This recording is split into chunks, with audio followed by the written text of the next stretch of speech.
जय गुरुदेव। जय गुरुदेव। जय गुरुदेव नाम किसका? प्रभु का। प्रभु का पावन नाम। जय गुरुदेव। बाबा जी का कहना है शाकाहारी रहना है, शाकाहारी हो जाओगे, बीमारियों से बच जाओगे। क्या खाने से हुए खराब? अंडा मछली मांस शराब, क्या खाने से होगी भलाई? साग सब्जी दूध मलाई, हाथ जोड़ कर बिना हमारी हो जाए सब। बाबा जी की अर्जी है, आगे आपकी मर्जी है। जय गुरुदेव। जय गुरुदेव। शब्द स्वरूप में सर्वत्र विराजमान परम संत बाबा जय गुरुदेव जी महाराज, परम संत बाबा जय गुरुदेव जी महाराज के उत्तराधिकारी जो आज मथुरा के बगिया के रखवाले हैं, श्रद्धे पूज्य महाराज के चरणों में कोटि कोटि नमन प्रणाम करते हुए यहाँ उपस्थित सभी सत्संगी धर्म प्रेमी भाई बहनों को सादर जय गुरुदेव। जय गुरुदेव। प्रेमी भाई बहनों, बड़ा सौभाग्य है जो हमें आपको ऐसा दुर्लभ अवसर प्राप्त हुआ।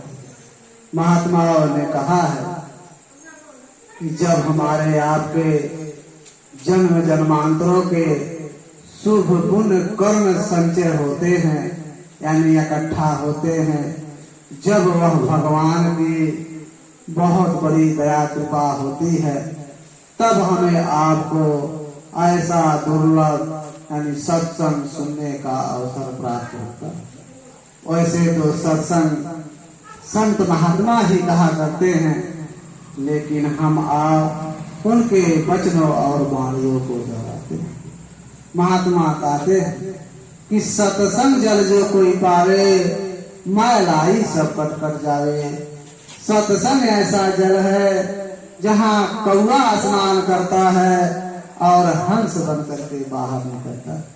ठीक उसी प्रकार से आज हमारे आपके ये जो मन है, जन्म जन्मांतरों से बुरे खोटे कर्मों के कारण ये हंस से कौवे के समान हो गया है, ये मैला कुचैला हो गया है, इसके ऊपर गंदगी चढ़ चुका है। इसे ठीक और दुरुस्त करने के लिए सत्संग बहुत जरूरी है, क्योंकि जैसे हमारे आपके जब शरीर पे गंदगी चढ़ जाती है, तब हम आप ये बाहरी पानी यानी जल का प्रयोग करके अपनी शरीर का सफाई कर लेते हैं, शरीर निर्मल और स्वच्छ हो जाता है। लेकिन जहाँ हमारी आपकी ये जीवात्मा बैठी हुई है, जहाँ हमारा आपका ये मन बैठा हुआ है, यहाँ तो ये बाहरी जल जा ही नहीं सकता, तो उसकी सफाई कैसे हो? उसीलिए उस अंतर की सफाई करने के लिए, मन की सफाई करने के लिए संतों महात्माओं ने सत्संग रूपी जल का बहाना। यही सत्संग रूपी ऐसा जल है, जब हम आप सत्संग रूपी जल में अपने मन को स्नान कराएंगे, नहलाएंगे, धुलाएंगे, यानी सत्संग को वचनों वाणियों को सुनेंगे, उस पर अमर और जब विचार करेंगे, तब हमारा आपका ये मन निर्मल और स्वच्छ हो जाएगा। तब यही मन भगवान के भजन भक्ति की तरफ लगेगा। अब हम आप सोचते होंगे मन क्या चीज है? हम आप मन की चर्चा हमेशा करते हैं कि हमारा मन ये करता है, हमारा मन वो करता है। प्रेमी भाई बहनों, मन का मतलब यही है, जैसे आज यहाँ इतने लोग इकट्ठा बैठे हुए हैं, शरीर हमारा आपका यहाँ बैठा हुआ है, लेकिन किसी का मन बाल बच्चों में चला गया होगा, तो किसी का मन दुकान दफ्तर में चला गया होगा, तो किसी का मन खेती बाड़ी में चला गया होगा, तो किसी का मन नाते रिश्तेदारी सगे संबंधी में चला गया होगा। अब आप विचार करो, शरीर हमारा आपका यहाँ पड़ा, लेकिन मन चारों दिशाओं में भ्रमण कर रहा। वही मन है प्रेमी भाई बहनों। जब हम आप उसी मन को सत्संग रूपी जल से स्नान करा के जब निर्मल और स्वच्छ कर देंगे, तब ये मन हम आप जहाँ चाहेंगे, जहाँ हमारा आपका शरीर रहेगा, हम जहाँ चाहेंगे वहाँ मन को लगा देंगे, तब हमारा आपका भजन भक्ति बने। जैसे हम आप यदि भगवान के सामने अगरबत्ती घुमाते हैं, प्रार्थना करते हैं, तो हमारा आपका मन कहीं और जाता है, प्रार्थना हम आप कहीं और करते हैं। लेकिन यदि हमने इसी मन को निर्मल और स्वच्छ कर लिया होता, तो वो मन अपने साथ लगा करके जहाँ हम आप भगवान का पूजा प्रार्थना करते हैं, जब वो मन वहाँ लगता, तब हमारा आपका भजन भक्ति। लेकिन ये मन सत्संग ना पाने के कारण, निर्मल स्वच्छ ना होने के कारण ये मन चारों दिशाओं में भ्रमण करता है। अरे प्रेमी भाई बहनों, संतों महात्माओं के सत्संग में ना कभी किसी जात पात, ना ही कौम मजहब, ना ही व्यक्ति विशेष की निंदा चुगली आलोचना होती है। सत्संग ऐसे जानिए जित एक नाम बखान। सत्संग वो जगह है जहाँ केवल शब्द या नाम का प्रचार किया जाता है, यानी कहने का मतलब उस मालिक से मिलने का हमारे आपके अंदर प्रेम और प्यार पैदा किया जाता है। इसीलिए संतों महात्माओं के सत्संग में ना किसी जात पात, ना ही कौम मजहब, ना ही व्यक्ति विशेष की निंदा चुगली आलोचना होती है। अरे हम आप विचार करें, जब हम आप इस संसार में पैदा हुए, ना तो कोई जात बिरादरी लेकर के आए, ना ही कोई कौम मजहब लेकर के आए, ना ही कोई अपना नाम लेकर के आए। अरे हम आप इस संसार में केवल नंगे पैदे हो गए। जब हम आप इस संसार में पैदा हो गए, उसके बाद उस परमात्मा ने हमारे आपके अंदर वो औजारे बख्शे, जिन्हों महात्माओं ने बताया मन चित्त बुद्धि। जब ये हमारे आपके अंदर प्रवेश किया, तब हमारे आपके अंदर चेतना आ गई, तब हमारा आपका नाम पड़ गया, कर्म के अनुसार जातियां बन गई। फिर हमने धीरे धीरे इस दुनिया में फैलाव करते चले गए। अरे हमने नाते रिश्तेदारी बना लिया, कुटुंब परिवार वाला बना लिया, बाल बच्चे सगे संबंधी बना लिया, और इससे ज्यादा जमीन जायदाद रुपया पैसा महल अटारी बंगले गाड़ी इकट्ठा कर लिए, और हम आप इन्हें अपना समझ करके हम आप यही बैठ गए, ये भूल गए हमें कहीं और जाना है। जब अंतिम समय आया हमें आपको यहाँ से जाने के लिए, यानी जब हमारे आपके शरीर से प्राण निकलने का समय आया, तब उस समय ना हमारे आपके साथ ये जाति बिरादरी गई, ना ही कौम मजहब गया, ना ही हमारा आपका नाम गया, ना ही रुपये पैसे महल अटारी, ये बंगले गाड़ी, ये नाते रिश्तेदार सगे संबंधी गए। अरे प्रेमी भाई बहनों, जैसे नंगे आए थे वैसे नंगे हमें आपको भेज दिया गया। अरे हमारी आपकी ये शान शौकत मान बड़ाई पद ओहदा उसी शमशान घाट पर जल करके इसी शरीर के साथ खाक हो गया। उधर यमराज के सिपाही आए, और जब हमारे आपके जीवात्मा को लेकर के उस धर्मराज के कचहरी में पहुँचे, तो प्रेमी भाई बहनों, उस धर्मराज के कचहरी में आपसे नहीं पूछा जाएगा कि आप किस जात बिरादरी के हो, किस कौम मजहब के हो, आप नेपाल से आए हो कि हिंदुस्तान से आए हो, कि आप डॉक्टर हो कि आप मास्टर हो, आप जज हो कि वकील हो। ये सब आपसे वहाँ नहीं पूछा जाएगा। वहाँ केवल आपके कर्मों का हिसाब होगा। क्योंकि प्रेमी भाई बहनों, जब उस परमात्मा ने हमें आपको ये मनुष्य शरीर दिया, तो कह करके भेजा था कि अब की बार मैं तुम्हारी जीवात्मा को इस मनुष्य शरीर में बंद करता हूँ। जाना, भजन भक्ति करना, गीता रामायण पढ़ना, कुरान बाइबल पढ़ना और किसी जीते जागते संत महात्मा फकीर से भेंट दीदार कर लेना और उनके बताए हुए रास्ते पर चल करके अपनी जीवात्मा का कल्याण करा लेना।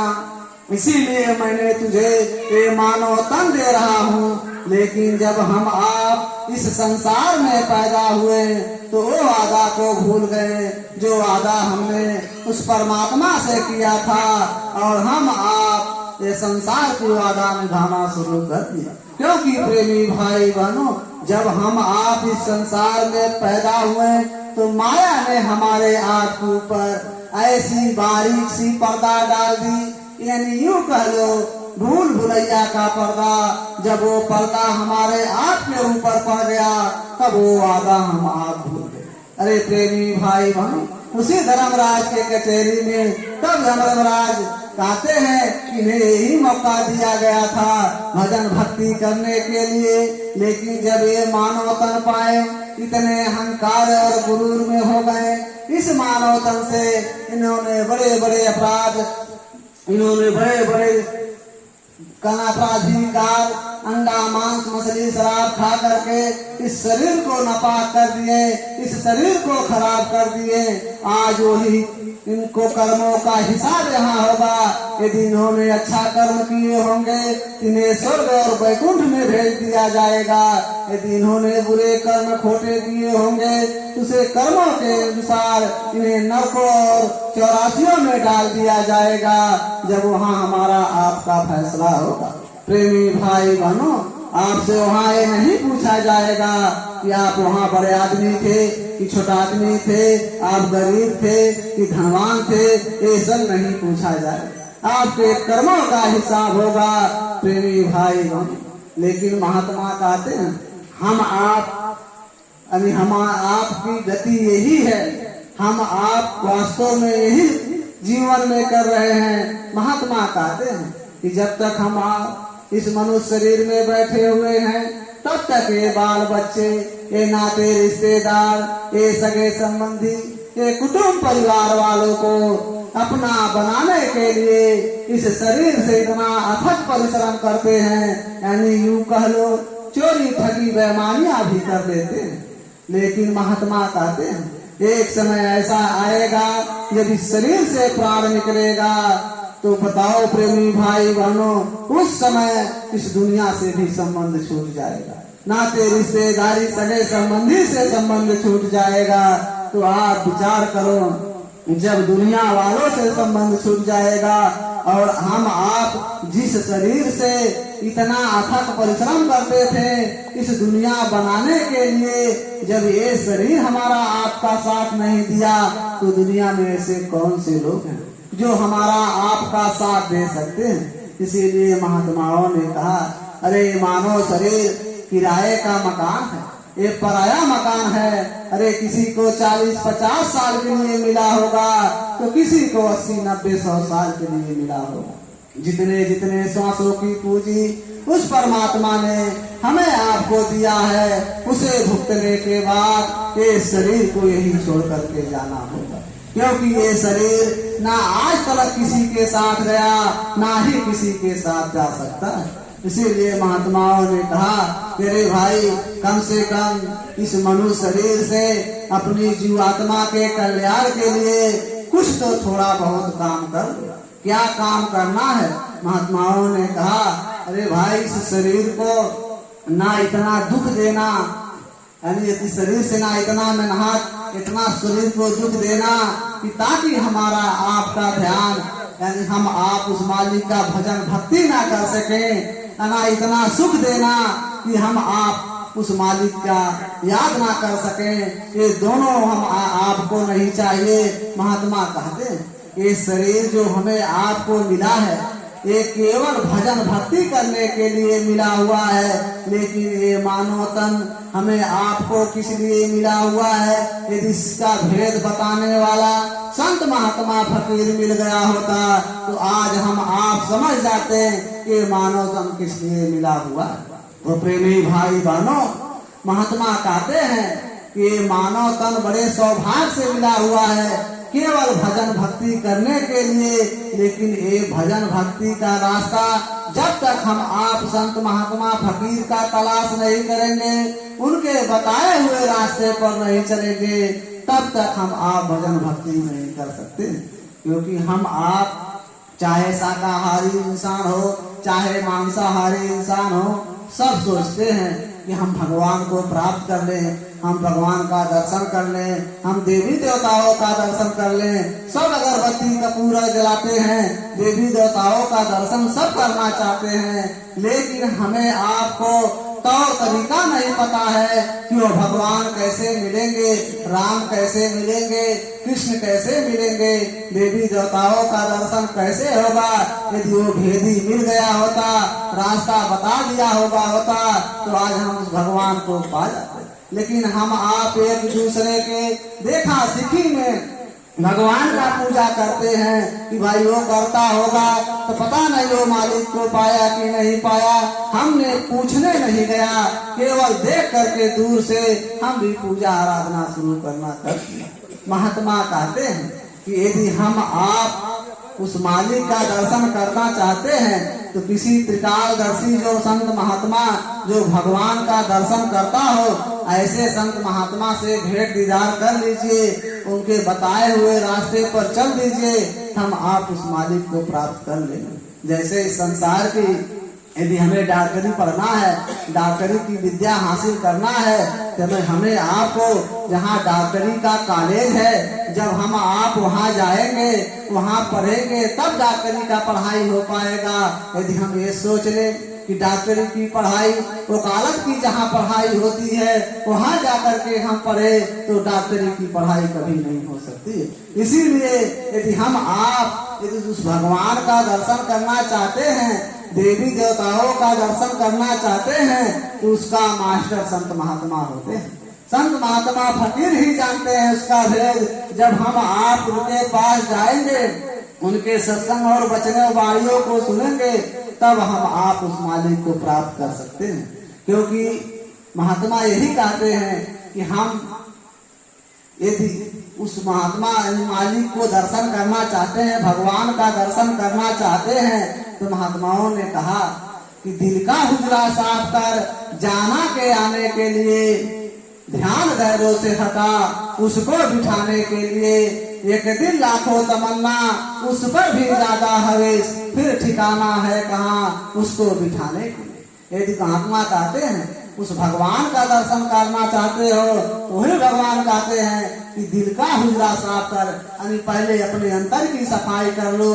जो हमारे आपके अंदर ये काम क्रोध लोभ मोह अहंकार बसा हुआ है, उसकी बसीभूत हो करके जो आज हम आप बुरे खोटे कर्म कर रहे हैं, और जैसे अंडा मांस मछली शराब और इस शरीर से बहुत ऐसे बुरे कर्म कर रहे हैं, जब तक हम आप इससे दूर नहीं होंगे, यदि उसकी सफाई अपने अंतर से नहीं करेंगे, तब तक वह मालिक हमारे आपके अंदर बैठने वाला नहीं। ध्यान गौरव से हटा उसको बिठाने के लिए, जो इतना हम आप इस संसार में अपने ध्यान को फैलाए हुए हैं, जब तक हम आप अपने ध्यान को समेटेंगे नहीं, और वही ध्यान को समेट करके जब तक भगवान के तरफ नहीं लगाएंगे, तब तक हम आप उस मालिक को प्राप्त नहीं कर सकते। प्रेमी भाई बहनों, इसीलिए यदि उस मालिक को प्राप्त करना चाहते हो तो अपने अंतर की सफाई करो, क्योंकि जब तक अंतर की सफाई नहीं होगा तब तक वह मालिक नहीं बसेगा। जैसे हम आप अपने घर में रहते हैं तो घर की रोज सुबह शाम झाड़ू लगाते हैं, सफा सुघर रखते हैं। यदि किसी दिन मेहमान आ जाए तो और हम आप क्या करते हैं, बढ़िया सा गद्दा गलीचा लगा देते हैं, घर की और सब सफाई कर देते हैं ताकि मेहमान नाराज होकर के घर से ना जाए कि इनका घर अच्छा नहीं है, इनका व्यवस्था अच्छा नहीं है। अब विचार करो, मेहमान के लिए हम आप इतना व्यवस्था बनाते हैं और भगवान के लिए हम आप क्या कर रहे हैं। जिसके अंदर भगवान को बसाना है उसके अंदर हम आप अंडा मांस मछली शराब मदिरा डालेंगे तो प्रेमी भाई बहनों वो भगवान कैसे बैठेंगे, गंदगी में नहीं बैठेंगे। इसीलिए पहले उसकी सफाई, जब तक सफाई नहीं करेंगे तब तक वो मालिक बैठने वाला नहीं। प्रेमी भाई बहनों, हम आप संसार में दुखी क्यों हैं?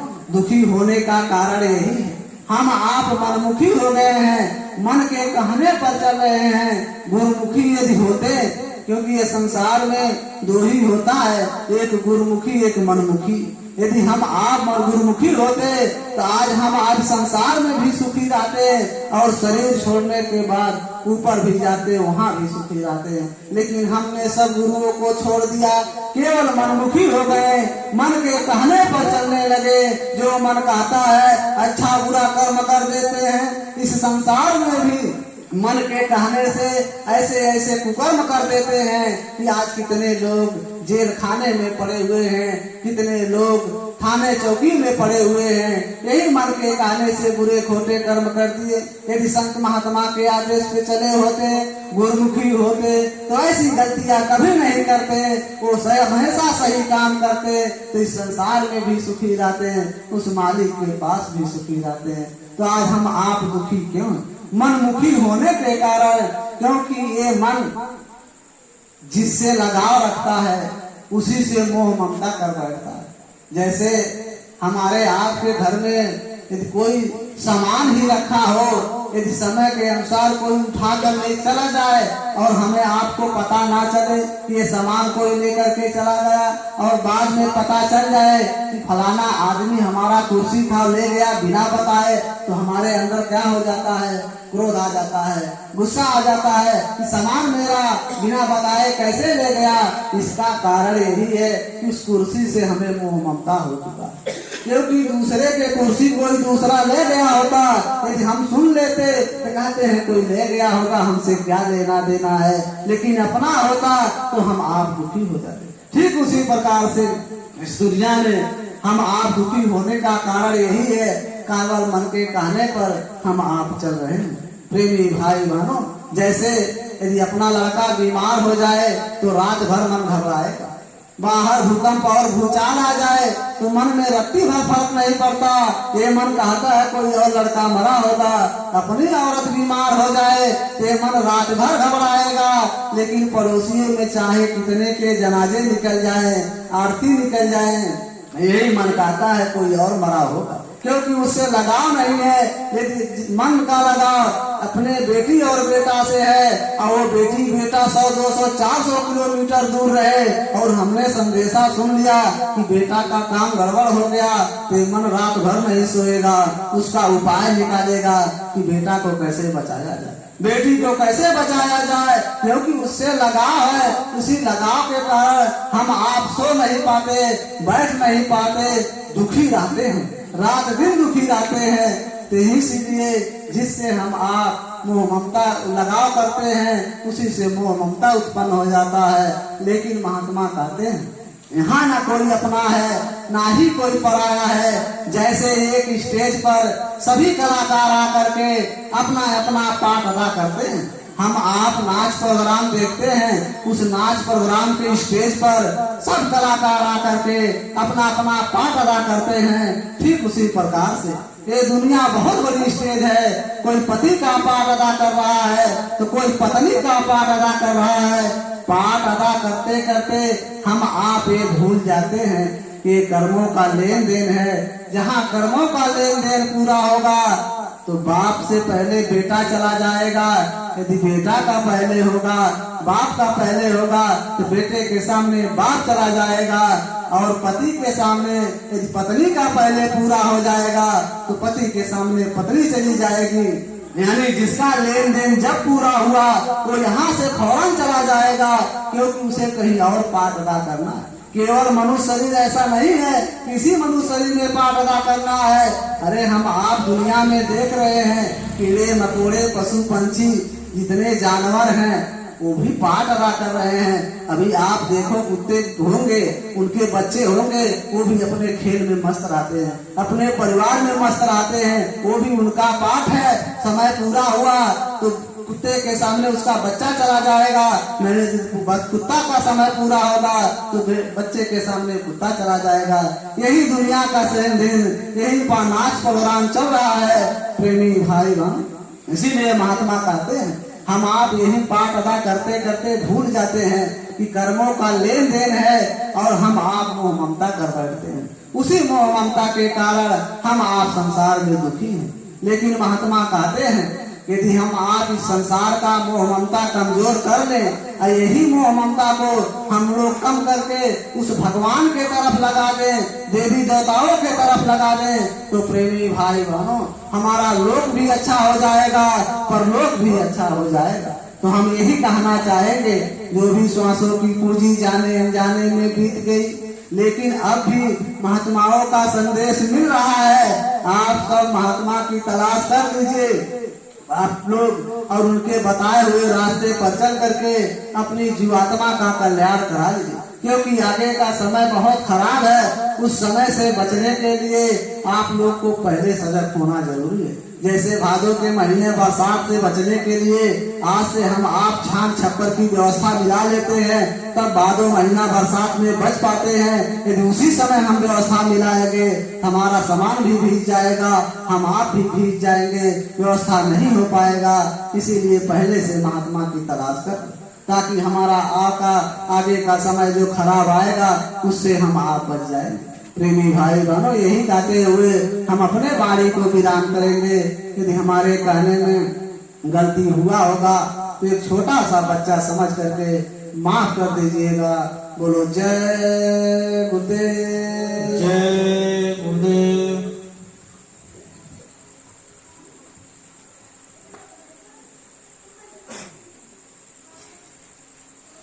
जय गुरुदेव। जय गुरुदेव। प्रेमियों, अभी आप लोग इतना ऊंची सत्संग सुने। प्रेमियों, ये हम लोग का जो जीवन है एक स्टेज जैसे है। सब लोग अपने अपना कर्म अनुसार एक पाठ अदा कर रहे हैं। अभी आप लोग जो सुने ये सत्संग, इतना ऊंची सत्संग आप लोग सुनने, लेकिन किसी का कई ऐसे शब्द हैं कि आप लोग अमल कर ले तो जीवन ही बदल जाएगा। प्रेमियों, हम लोग का ये जो शरीर मिला है, ये जो हम लोग का तन मिला है, बहुत भाग से मिला है। कितना जन्मों के बाद हम लोग का जो पुण्य के कर्म होते हैं वो जमा होने के बाद हम लोग को मिलता है। एक बार ये मिलता है, इसी में खोज